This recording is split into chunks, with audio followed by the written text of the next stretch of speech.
আসসালামু আলাইকুম। অষ্টম শ্রেণীর সকল শিক্ষার্থীকে অনলাইন ক্লাসে স্বাগতম। আমি দিলরুবা ইয়াসমিন, বাড্ডা আল্লাহনাসা school and college. Net connection প্রবলেমের কারণে আমার ক্লাসটা একটু দেরি হয়ে গেল। যাক, তোমরা সবাই বই নিয়ে বসে পড়ো। আমরা আজকে পড়ব তোমাদের বাংলাদেশ ও বিশ্ব পরিচয় বইয়ের অধ্যায় ষষ্ঠ, অর্থনীতি। করোনা পরিস্থিতির কারণে বাংলাদেশ সহ সারা বিশ্বব্যাপী অর্থনৈতিক মন্দা দেখা দিচ্ছে। এটা সরকারের উদ্যোগ এবং ব্যক্তিগত উদ্যোগের কারণে আমরা এটা সমস্যা সমাধান করে তুলব ইনশাল্লাহ। তোমরা কেমন আছো সবাই? আশা করি সবাই ভালো আছো, সুস্থ আছো। আমিও ভালো আছি। আর তোমাদের ভাই, তোমাদের বোন, আত্মীয় স্বজন যারা আছে, তোমরা হয়তো জানো আমাদের বাড্ডা আল্লাহনাসা স্কুল অ্যান্ড কলেজ শাখায় মেয়েদের ভর্তি প্রক্রিয়া চলছে। তোমরা সবাই আল্লাহনাসা কলেজে ভর্তি হওয়ার জন্য সবাইকে অনুরোধ করবে এবং উৎসাহী করে তুলবে। আমরা আজকে পড়ব, আমাদের মূল পড়ার মধ্যে চলে যাই। সবাই বই নাও। কেমন আছো তোমরা সবাই? নাফিস, শুভনীল, নজরুল, তারপরে অপূর্ব, সবাই ভালো আছো তোমরা? সবাই ঝটপট বই নিয়ে বসে পড়ো। আর যে কোনো সমস্যা, যা কিছু তোমাদের জানার ইচ্ছা তোমরা কমেন্টস বক্সে জানাবা, সেটা আমি অবশ্যই সমাধান করার চেষ্টা করব। তোমরা সবাই মনোযোগ দিয়ে ক্লাসটি দেখো এবং শুনো।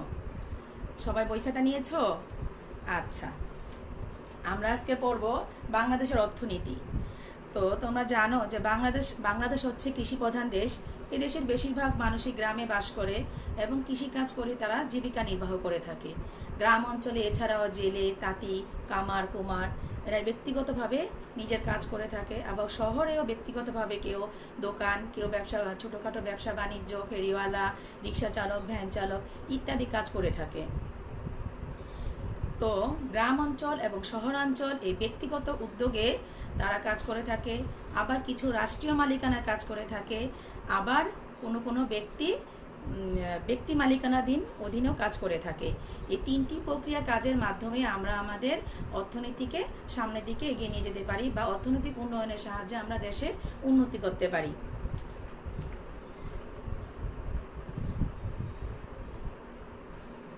এছাড়া বিপুল সংখ্যক মানুষ এই কর্মসংস্থানের মাধ্যমে কাজ করে যাচ্ছে, যার ফলে তারা দেশের অর্থনীতিতে গুরুত্বপূর্ণ ভূমিকা রাখছে। তবে মূলত সরকারি এবং বেসরকারি এই দুটি উদ্যোগেই কিন্তু অর্থনৈতিক কার্যক্রম পরিচালিত হয়ে থাকে।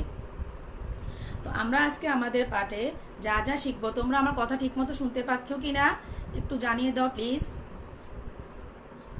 সবাই একটু মনোযোগ দিয়ে শুনো, আর সব ক্লিয়ার দেখা যাচ্ছে কিনা সেটাও বলো। তো আজকে আমি কমেন্টস বক্সে দেখে নিব কার কি সমস্যা, যার যে ধরনের কোশ্চেন আছে তোমরা কমেন্টস বক্সে জানিয়ে দিবে। আর আমি যদি কোনো কিছু জানতে চাই সেটাও তোমরা কমেন্টস বক্সে জানিয়ে দিবে। তো আজকে শুরু করা যাক। আজকে আমরা প্রথমে যে বিষয়টা জানবো সেটা হচ্ছে মোট দেশজ উৎপাদন কি, মোট জাতীয় উৎপাদন কি এবং মাথাপিছু আয়। এছাড়াও এই অধ্যায়ে আরও অনেক ইম্পর্টেন্ট অনেক কিছু আছে, আমরা এই অধ্যায়ে জানবো। বা এই অধ্যায় শেষে তোমরা যা কিছু শিখতে পারবে যে জিডিপি কি, গ্রোস ডোমেস্টিক প্রোডাক্ট মানে হচ্ছে মোট দেশজ উৎপাদন, মোট জাতীয় উৎপাদন হচ্ছে জিএনপি, গ্রোস ন্যাশনাল প্রোডাক্ট, এবং মাথাপিছু আয় হচ্ছে পিসিআই মানে হচ্ছে পার ক্যাপিটাল ইনকাম। তো প্রথমে আমরা জানবো আজকে জিডিপি কি।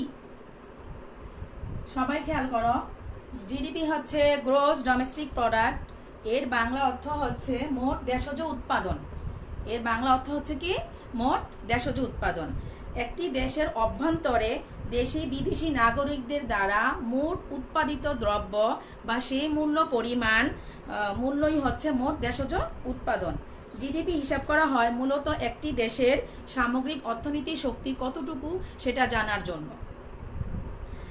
কোনো বাংলাদেশের নাগরিক যদি বিদেশে বসবাস করে, সেই বিদেশের অর্থ পাঠানো অর্থ কিন্তু এই জিডিপির সাথে যুক্ত হবে না।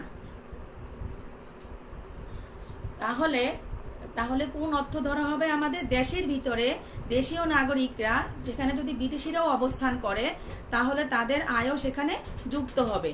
তাহলে আমাদের দেশের নাগরিকরা যারা বিদেশে বসবাসরত বা বিদেশে থেকে অর্থ বাংলাদেশে প্রেরণ করছে সেই অর্থটা যুক্ত হবে না। মোট দেশজ উৎপাদন হচ্ছে দেশীয় নাগরিকদের দ্বারা যে পরিমাণ উৎপাদন হচ্ছে, দেশের অবস্থানরত নাগরিকদের দ্বারা যে উৎপাদন হচ্ছে সেটাকে বোঝায়। তাহলে দেখো জিডিপি একটি দেশের অভ্যন্তরীণ উৎপাদন মানে দেশের ভিতরে কি পরিমাণ উৎপাদন হচ্ছে সেটা জানার জন্য আমাদের জিডিপি জানা দরকার। তোমরা কি সবাই বুঝতে পারছো? তাহলে জিডিপি কি? জিডিপি হলো দেশজ উৎপাদন, মোট দেশের মধ্যে যা উৎপাদন হয় সেটাই হলো দেশজ উৎপাদন বা গ্রস ডোমেস্টিক প্রোডাক্ট। সবাই বুঝতে পেরেছ? তারপরে হচ্ছে মোট জাতীয় উৎপাদন বা জিএনপি। জিএনপি মিনিং হচ্ছে গ্রস ন্যাশনাল প্রোডাক্ট, মোট জাতীয় উৎপাদন। এখানে হচ্ছে দেশের নাগরিকরা যদি বিদেশে থাকে তাদের অর্থ যে বাংলাদেশে প্রেরিত হয় বা নিজ দেশে প্রেরিত হয় সেটাও যুক্ত হবে অর্থনীতির সাথে। তাহলে মোট জাতীয় উৎপাদন হচ্ছে দেশের সমস্ত নাগরিকদের উৎপাদন বা দেশের মোট নাগরিকদের সম্পদ জানার জন্য হচ্ছে মোট জাতীয় উৎপাদন আমাদের জানা দরকার। কিন্তু গ্রস ডোমেস্টিক প্রোডাক্টে বা মোট দেশজ উৎপাদনে কিন্তু নাগরিকদের সকল নাগরিকদের অন্তর্ভুক্ত করা হয় না। দেশের অভ্যন্তরীণ যে নাগরিক রয়েছে তাদের দ্বারা উৎপাদিত মূল্য সামগ্রী বা অর্থনৈতিক অর্থকে বোঝানো হয়েছে। আর মোট জাতীয় উৎপাদন হচ্ছে জিএনপি, যেটা হচ্ছে দেশের বাইরে নাগরিকরা যেটা আমরা রেমিটেন্স হিসাবে পাই বিদেশ থেকে দেশে সেটাও যুক্ত হবে। এটাতে কি সুবিধা যে দেশের অভ্যন্তরে কি পরিমাণ উৎপাদন হচ্ছে আর জাতীয় উৎপাদন হচ্ছে নাগরিকরা মোট কত উৎপাদন করছে। এরপরে পড়ব আমরা মাথাপিছু আয়, পিসিআই মানে হচ্ছে কি পার ক্যাপিটাল ইনকাম। পিসিআই পার ক্যাপিটাল ইনকাম অর্থাৎ মাথাপিছু আয়। একটি দেশের নাগরিকদের মাথাপিছু আয় কত হবে, কিভাবে হবে আমরা এটা বুঝলে জানতে পারবো। মাথাপিছু আয় আমরা কিভাবে বের করব?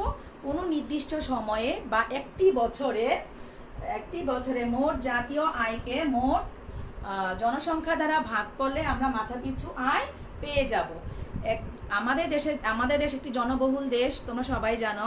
একটি পরিবারে যখন একজন মাত্র লোক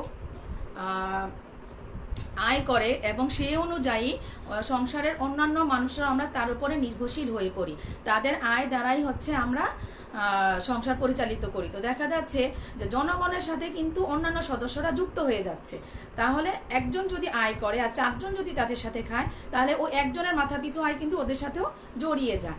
এরকম সমগ্র বাংলাদেশেই ওই মাথাপিছু আয়টা হচ্ছে মোট জাতীয় আয়ের সাথে মোট জনসংখ্যা দ্বারা ভাগ করলে। তো অনেক মানুষ আছে বেকার, অনেকে আছে শিশু, অনেকে কোনো কাজই করতে পারে না, অনেক আছে অদক্ষ শ্রমিক। এই সবাই কিন্তু এদের সাথে সংযুক্ত হয়ে যায়।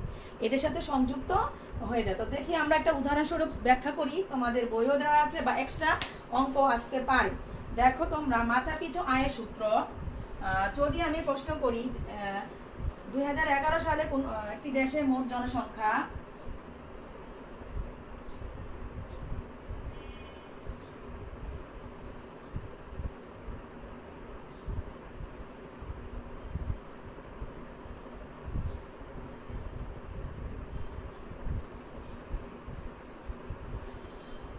10 কোটি। 2011 সালে একটি দেশের মোট জনসংখ্যা ছিল 10 কোটি এবং জাতীয় আয় ছিল 5,000 কোটি এবং জাতীয় আয় বা উৎপাদন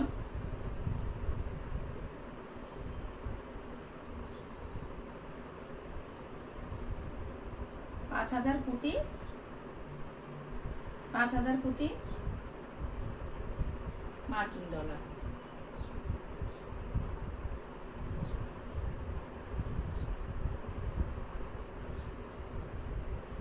এখন এই তথ্যটি যদি আমাকে দেওয়া হয় তাহলে আমরা কিভাবে মাথাপিছু আয়টা বের করব? সবাই একটু খেয়াল করে দেখো, মনোযোগ দাও যে কোনো দেশের জনসংখ্যা এবং যদি আমরা জাতীয় আয় জানি তাহলে মাথাপিছু আয় বের করা একদম ইজি। তো দেখো মাথাপিছু আয়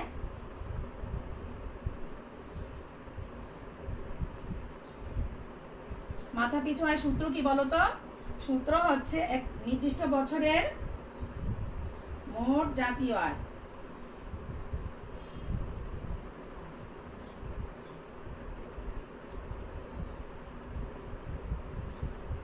কোনো নির্দিষ্ট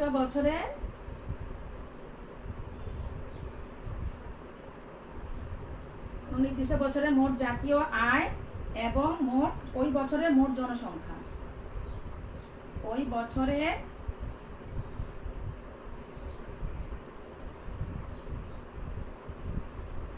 মোট জনসংখ্যা। এখন দেখো জাস্ট আমরা এই সূত্রটা যদি জানি তাহলে এখানে মান বসাই দিলে আমাদের অঙ্কটা বের হয়ে যাবে। তাহলে দেখো কোন নির্দিষ্ট বছরে মোট জাতীয় আয় কত ছিল? 500 কোটি মার্কিন ডলার। তাহলে 5000 কোটি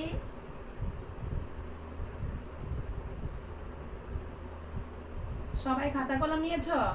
মার্কিন ডলারকে আমরা জনসংখ্যা ছিল কত? 10 কোটি। জনসংখ্যা ছিল কয় কোটি? 10 কোটি। তাহলে এই শূন্য কাটি, তাহলে কত হলো? 500 কোটি। মাথা পিছু আয় কত? 500 কোটি মার্কিন ডলার।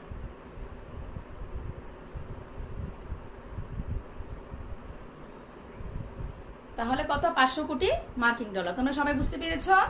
তাহলে প্রথম ধাপে দেখো আমরা কি শিখলাম, যে মোট দেশজ উৎপাদন কি, মোট জাতীয় উৎপাদন কি, এবং মাথাপিছু আয় কি, বা মাথাপিছু আয় কিভাবে নির্ণয় করা হয়। তো মাথাপিছু আয় নির্ণয়ের একটি সূত্র আছে, যে কোনো নির্দিষ্ট বছরের মোট জাতীয় আয়কে ওই বছরের মোট জনসংখ্যা দ্বারা ভাগ করলে আমরা মাথাপিছু আয় পেয়ে যাব।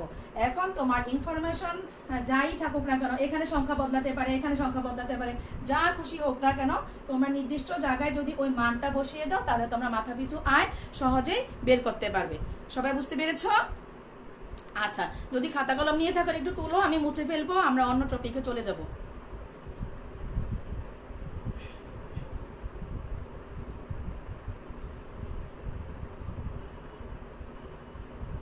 আচ্ছা শেখ সারা, তুমি কোশ্চেন করেছো যে জিএনপিটা আবার একটু বুঝিয়ে দেন।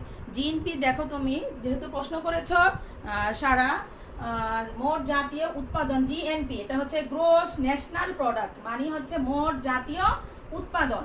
এই মোট জাতীয় উৎপাদনের সাথে দেশের ভিতরে এবং দেশের বাহিরে যে সকল নাগরিকরা রয়েছে সকল নাগরিকের অর্থটাই এখানে যোগ করা হবে। বুঝতে পেরেছ? দেশের অভ্যন্তরে যে নাগরিকরা রয়েছে তাদের আয়ের সাথে বিদেশে যে অর্থ নাগরিক রয়েছে যারা দেশে রেমিটেন্স পাঠায় সেটাও যুক্ত হবে মোট জাতীয় উৎপাদনের সাথে, সাধারণত এক বছরে।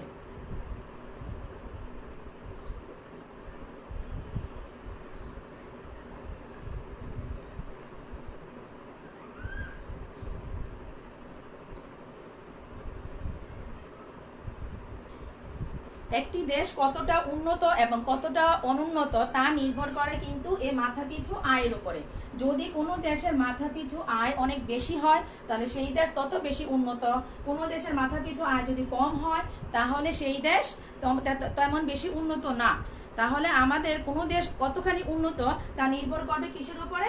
পিসিআই, মানে পার ক্যাপিটাল ইনকাম, এটার উপরে নির্ভর করবে। আর এটা কিভাবে নির্ণয় করা হয় তোমাদের দেখিয়ে দিয়েছি।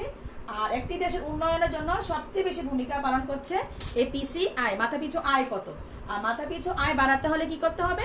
সরকারি বিভিন্ন উদ্যোগের পাশাপাশি ব্যক্তি উদ্যোগও থাকতে হবে, এবং ব্যক্তির দক্ষ জনশক্তি গড়ে তোলার মাধ্যমে একটি দেশের উন্নয়ন ঘটানো সম্ভব। এইটুকু যদি ক্লিয়ার হয়ে থাকে, দেখো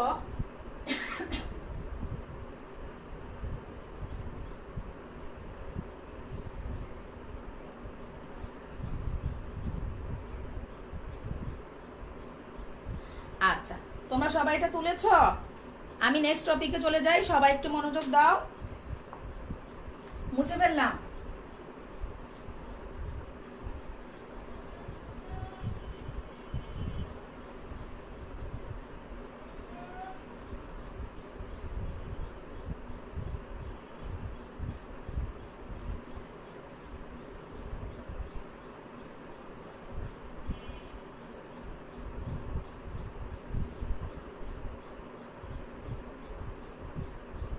আচ্ছা, এরপর টপিকটা আমরা পড়ব বাংলাদেশের জাতীয় আয়ে বিভিন্ন খাতের অবদান।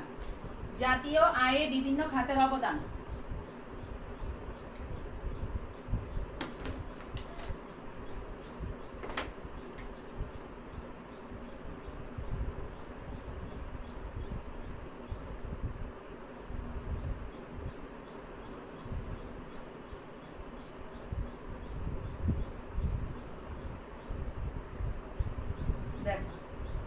এই যে জাতীয় আয় হচ্ছে, এই আয়গুলোর মধ্যে কোন কোন খাত অবদান রাখছে সেটাই আমরা এখন পড়বো।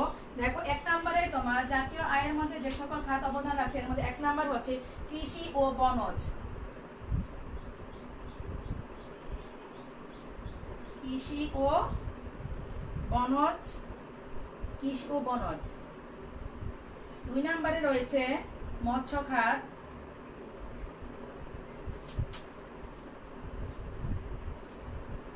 3 নম্বরে রয়েছে শিল্প খাত।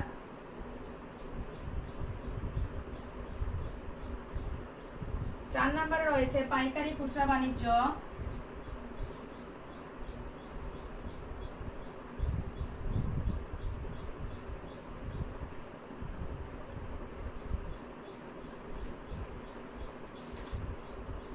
5 পরিবহন সংরক্ষণ ও যোগাযোগ।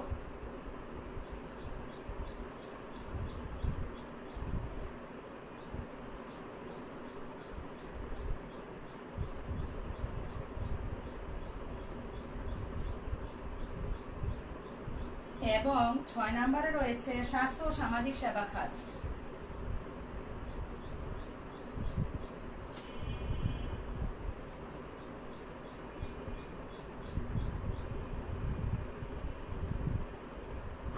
জাতীয় আয়ে বিভিন্ন খাতের অবদান, জাতীয় খাতে বিভিন্ন আয়ের অবদান, জাতীয় আয়ে বিভিন্ন খাতের অবদান।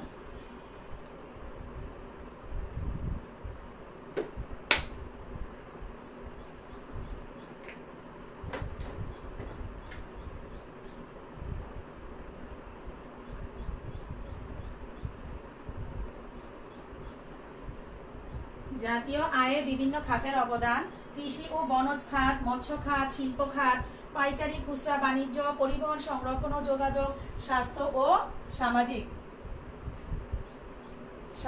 সামাজিক সেবা খাত। তো কৃষি ও বনজ খাতে থেকে প্রতি বছর আমরা লেটেস্টটাই বলি, 2016 এবং 17 অর্থ বছরে, এই 1 বছরের মধ্যে কৃষি বনজ খাত থেকে এসেছে 11.12% অবদান ছিল এবং প্রবৃদ্ধির হার ছিল 1.96। প্রবৃদ্ধির হার ছিল 1.96। কৃষি, এটা হলো কৃষি ও বনজ, যেটা হচ্ছে খাদ্যশস্য, শাকসবজি, বনজ সম্পদ থেকে এসে থাকে। মৎস্য খাত হচ্ছে বিভিন্ন নদ নদী অন্যান্য জলাশয় থেকে যে মৎস্য পাই সেখান থেকে আসে প্রতি বছর। তো 2017 সালের 16 এবং 17 এই অর্থ বছরে হচ্ছে অবদান, এই খাতের অবদান ছিল 3.61% এবং প্রবৃদ্ধির হার ছিল 6.23। এরপরে খাতটা হচ্ছে কৃষি শিল্পের পরে আমাদের সবচেয়ে ইম্পর্টেন্ট যে খাত সেটা হচ্ছে শিল্প খাত। এটার মধ্যে হচ্ছে সবচেয়ে বেশি পরিমাণ আয় হয়ে থাকে। যেমন হচ্ছে এই খাতের অবদান ছিল 21.74%, 21.74% এবং প্রবৃদ্ধির হার ছিল 10.97। এবং প্রবৃদ্ধি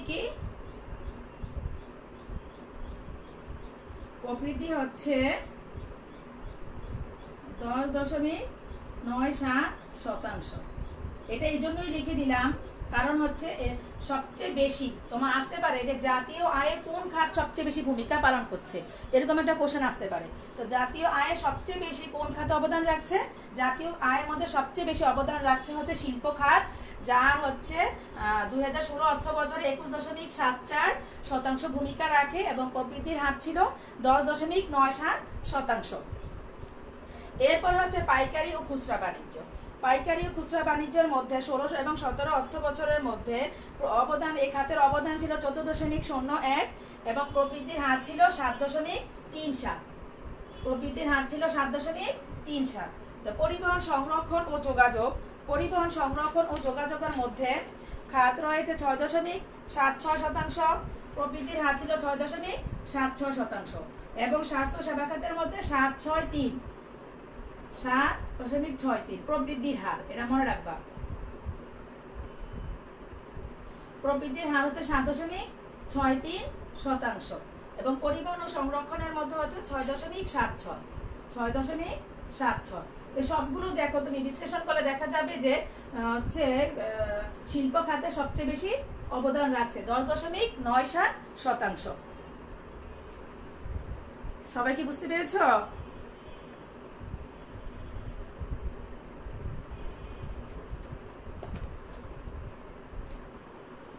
তাহলে এই পয়েন্টগুলো সবাই তুলেছো? আমি তুলে দিব, আমরা নেক্সট টপিকে চলে যাব। তাহলে আমরা কি কি শিখলাম সেটা মনে রেখো। প্রথমে শিখেছি আমরা জিএনপি, তারপর শিখেছি জিডিপি, জিএনপি এবং পিসিআই। এখন শিখছি আমরা জাতীয় আয়ে বিভিন্ন খাতের অবদান। এরপরে আমরা শিখব মানব সম্পদ উন্নয়ন বলতে কি বুঝো। এটা খুবই খুবই গুরুত্বপূর্ণ তোমাদের অধ্যায়ে। কখনো খ নাম্বারে কখনো গ নাম্বারে দেখা যায় যে মানব সম্পদ উন্নয়ন বলতে কি বুঝো, এটা প্রায় আসে এবং তোমরা খুব মনোযোগ দিয়ে শুনো। যেটা লিখেছি বোর্ডে সবাই ঝটপট পয়েন্টগুলো তুলে ফেলো, আমি মুছে ফেলবো।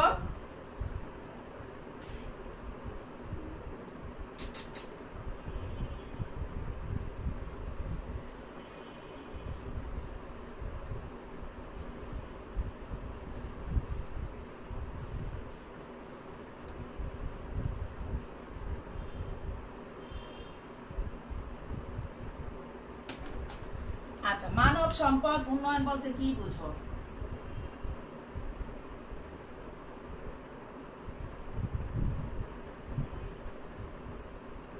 মানব সম্পদ উন্নয়ন এই কথাটা শুনলে তোমাদের কি মনে হয়? মানব সম্পদ উন্নয়ন মানে হচ্ছে মানুষকে সম্পদ করে, মানব সম্পদ উন্নয়ন এই লাইনটা পড়লে আমরা বুঝি যে মানব মানে কি মানুষ, মানুষকে সম্পদ রূপে পরিণত করে দেশকে উন্নয়ন করাই হচ্ছে মানব সম্পদ উন্নয়ন। মানে মানবকে সম্পদ রূপে তৈরি করে কিভাবে উন্নয়ন ঘটানো যায়। তো মানুষ, এই দেশে অনেক কি রয়েছে, অদক্ষ মানুষ রয়েছে যাদের শিক্ষা নেই, প্রশিক্ষণ নেই। আর শিক্ষা এবং প্রশিক্ষণ না থাকার কারণে তারা হচ্ছে বিভিন্ন কর্মসংস্থানে কাজ করতে পারছে না। ফলে তারা কি হচ্ছে, অদক্ষ মানুষ হিসাবে বা দেশের উন্নয়নে তারা কোনো কাজে আসছে না।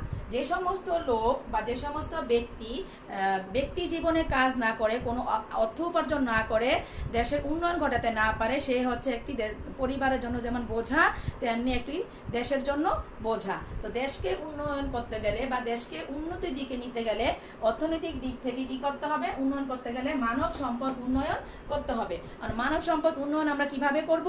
মানব সম্পদ উন্নয়নের জন্য প্রথমে ব্যক্তিকে কি দিতে হবে বলতো? শিক্ষা। কি দিতে হবে? শিক্ষা। 2 নাম্বার দিতে হবে তাকে প্রশিক্ষণ। 3 নাম্বার দিতে হবে তাকে কর্মসংস্থান। তাহলে মানব সম্পদ উন্নয়ন করতে গেলে ব্যক্তিকে প্রথমে শিক্ষা প্রদান করতে হবে, প্রশিক্ষণ দিতে হবে এবং তারপরে তাকে কর্মসংস্থান দিতে হবে। তাহলে কিন্তু মানব সম্পদ উন্নয়ন করা সম্ভব। তাহলে দেখো তোমরা, বাংলাদেশের সরকার এই পর্যন্ত অনেক অনেক অনেক মানুষকে কি করেছেন, শিক্ষাদানের ক্ষেত্রে ভূমিকা পালন করেছেন। বাজেটে অনেক বেশি 20% বেশি খরচ করেছেন মানব সম্পদ উন্নয়নের জন্য। তারপরে তাদেরকে বিভিন্নভাবে প্রশিক্ষণ, এনজিওর মাধ্যমে, সরকারি এবং বেসরকারিভাবে এনজিওর মাধ্যমে তাদেরকে প্রশিক্ষণ দান করছেন এবং ব্যক্তিগত এবং সরকারি মালিকানাধীন বিভিন্ন পর্যায়ে তারা কর্মসংস্থানের সুযোগ করে দিচ্ছেন। কেন দিচ্ছেন? কারণ তারা মানব সম্পদ, সরকার চাচ্ছে মানব সম্পদকে উন্নয়ন ঘটানোর জন্য, যাতে তারা দেশের উন্নয়নের জন্য গুরুত্বপূর্ণ ভূমিকা পালন করতে পারে। তাহলে দেখো এখানের আচ্ছা, মানব সম্পদ উন্নয়ন কেউ কেউ হচ্ছে তার মেধা দিয়ে কাজ করে যাচ্ছে, আবার কেউ মেধা দিয়ে কাজ করে যাচ্ছে, আবার কেউ কি দিয়ে করছে, শ্রম দিয়ে। কেউ মেধা, আবার কেউ শ্রম। এই 2 দিক থেকে, কেউ মেধা আর কেউ শ্রম, এই 2 দিক থেকে তারা কি করতে পারে, মানব সম্পদ উন্নয়ন ঘটানো সম্ভব। কেউ তার মেধা দিয়ে তার কাজে লাগাবে, উন্নতি করবে বা অর্থ আয় করবে, আর কেউ শ্রম দিয়ে অর্থ আয় করবে। এই 2 দিক থেকে কাজে লাগিয়ে কি করা সম্ভব, এগুলো যদি পায় পর্যাপ্ত পরিমাণে বা তাদেরকে পাওয়ার সুযোগ করে দেওয়া হয়, তাহলে মানব সম্পদ উন্নয়ন করা একদম সহজ হয়ে পড়বে বা বেশিরভাগ ক্ষেত্রে চেষ্টা করলে তারা দেশের উন্নয়নে গুরুত্বপূর্ণ ভূমিকা পালন করতে পারবে। তো মানব সম্পদ উন্নয়নের মাধ্যমে 2011 সালে আদমশুমারি অনুযায়ী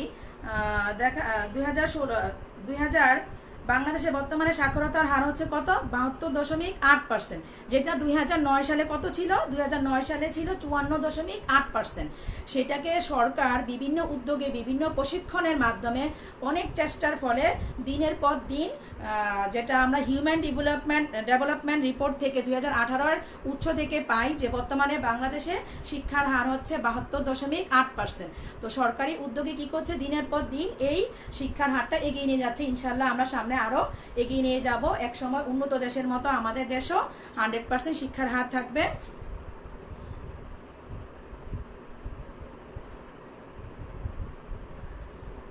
তারপরে হচ্ছে দেখো আরেকটু বিষয়, তোমরা অনেকে লিখেছো টাইম ওভার, কিন্তু আমি একটু পরে শুরু করেছি। আমার বাসায় একটু নেট প্রবলেম দেখা দিয়েছিল, সেজন্য আমি আর 5-7 মিনিট সময় নিব। তোমরা একটু দেখো প্লিজ। দেখো এই অধ্যায়টা নিয়ে হয়তো আর আলোচনা হবে না, তোমাদেরই উপকার হবে। একটু দেখো, আমি আর বেশি সময় নিব না। আমি একটু পরে শুরু করেছিলাম নেট প্রবলেমের কারণে, তাই একটু পরে শেষ করব। তোমরা সবাই মনোযোগ দিয়ে শুনো। এরপরে হচ্ছে দারিদ্র্যের দুষ্ট চক্র কি, ব্যাখ্যা করো।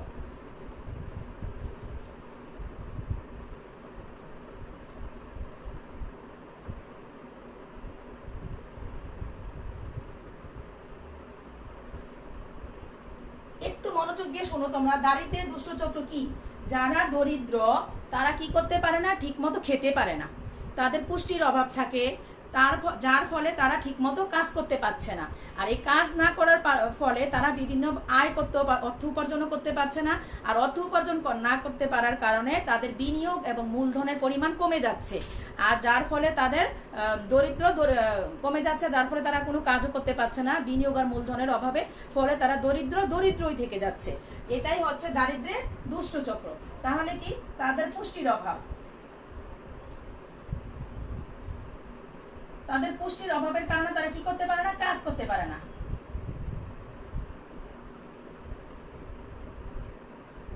পুষ্টি নেই, তাই তারা পুষ্টিকর খাবার খেতে পারে না, ফলে তারা কাজ করতেও পারে না। কাজ না করার কারণে অর্থ আয় হয় না, অর্থ আয় হয় না। আর অর্থ না আয় হলে মূলধনও হয় না। মূলধন বা বিনিয়োগ হয় না। বিনিয়োগটা কি জানো, বিনিয়োগটা হলো মূলধনের অতিরিক্ত। একটা মূলধন খাটানোর পরে তোমার যে অতিরিক্ত আয় হবে, সেটা সংসার খরচ বাদ দিয়ে যেই টাকাটা তুমি মূলধনের সাথে যুক্ত করবে, সেটাই হচ্ছে বিনিয়োগ। তাহলে মূলধনই তো হবে না, সেখানে বিনিয়োগ তো পরের কথা। তাহলে বিনিয়োগও হবে না, ফলে তারা কি হয়, দরিদ্রই থেকে যায়। এটাকেই বলে দারিদ্র্যের দুষ্ট চক্র। সবাই কি বুঝতে পেরেছো? মোট কথা, যারা দরিদ্র তারা ভালো খাবার খেতে পারে না, তাদের পুষ্টি হয় না, যার ফলে তারা কাজ করতে পারে না। আর কাজটা না করার কারণে তারা অর্থ আয় করতে পারে না। আর অর্থ বেশি আয় না করার কারণে তারা মূলধন ও বিনিয়োগও বেশি একটা করতে পারে না। মূলধনেই তাদের খরচ হয়ে যায়, বিনিয়োগ তো দূরের কথা, বিনিয়োগও করতে পারে না। তারপরে তারা কি করে, ওই দরিদ্রই থেকে যায়। এটাকে কি বলে, দারিদ্র্যের দুষ্ট চক্র। এটাকে কি বলে, দারিদ্র্যের দুষ্ট চক্র। সবাই লিখেছো? আচ্ছা, এরপরে হচ্ছে মানব উন্নয়ন সূচক। মানব উন্নয়ন সূচকগুলো কোনগুলো? মানবকে উন্নয়ন করার জন্য একটি দেশে বিভিন্ন জরিপ করা হয়, যেমন বাল্য বিবাহের পরিমাণ কেমন, মাথা পিছু আয় কত, তারপরে হচ্ছে দারিদ্র্যের হার কেমন, শিশু শ্রমের হার কেমন, বেকারত্বের হার কত, তারপরে হচ্ছে আয়ের বৈষম্য, টেকসই উন্নয়ন, এসব কিছু মিলিয়ে হচ্ছে মানব উন্নয়ন সূচক। এই পৃথিবীর অন্যান্য উন্নত দেশের তুলনায় মানব উন্নয়ন সূচকের দিক থেকে কিন্তু বাংলাদেশ একটু পিছিয়ে আছে। তা আমাদের সকলের প্রচেষ্টায়, সরকারি উদ্যোগে আমরা এই অর্থনীতিটাকে কি করতে পারি, আরও উন্নতির দিকে নিয়ে যেতে পারি, নিজের দেশকে উন্নত করার জন্য। প্রত্যেকে যার যার জায়গা থেকে যদি আমরা চেষ্টা করি, তাহলে উন্নয়ন অবশ্যই সম্ভব। তাহলে দারিদ্র্যের দুষ্ট চক্রটা তোমরা সবাই বুঝতে পেরেছো? এরপরে তোমাদের যেটা আছে শেষ পর্যায়ে, প্রবাসী আয় বা রেমিটেন্স।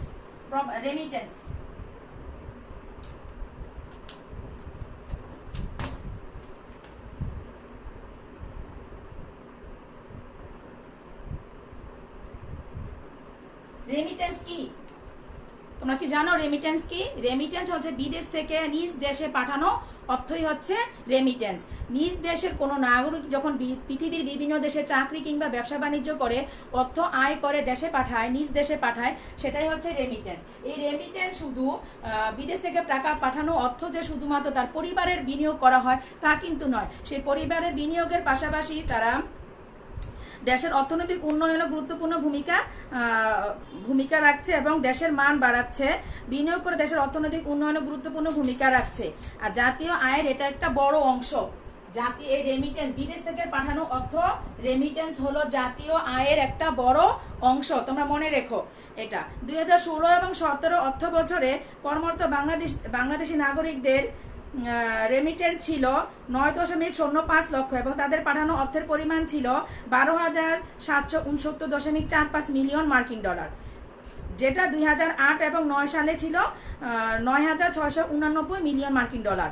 তো দেখা যাচ্ছে কি 2009 সাল থেকে 2016 এবং 17 অর্থ বছরে বিদেশ থেকে রেমিটেন্সের পরিমাণটা অনেক বেশি বেড়ে গেছে বা দিনের পর দিন এটা বেড়েই যাচ্ছে। মোট জাতীয় উন্নয়নের ক্ষেত্রে রেমিটেন্সের ভূমিকা কিন্তু খুবই গুরুত্বপূর্ণ, যেটা হচ্ছে 2008 সালে বাংলাদেশে ছিল, এর অবস্থান ছিল 12তম, কিন্তু 2009 সালে এর অবস্থান হয়েছে 8মে। মানে দিনের পর দিন এটা অবস্থানটা আরো কমে আসছে, মানে রেমিটেন্সের পরিমাণটা বেড়ে যাচ্ছে। তোমাদের না বললেই নয় যে অর্থনৈতিক বড় ধরনের কোনো সংকট দেখা বাংলাদেশে সেই সংকটাপন্ন সংকটের মধ্যে পড়েনি। তার কারণ হচ্ছে রেমিটেন্সের প্রভাব। এই রেমিটেন্সে দ্বারাই বাংলাদেশ কিন্তু অনেকটা জাতীয় উন্নয়নের ভূমিকা রাখছে। আচ্ছা, তোমরা SW নাও।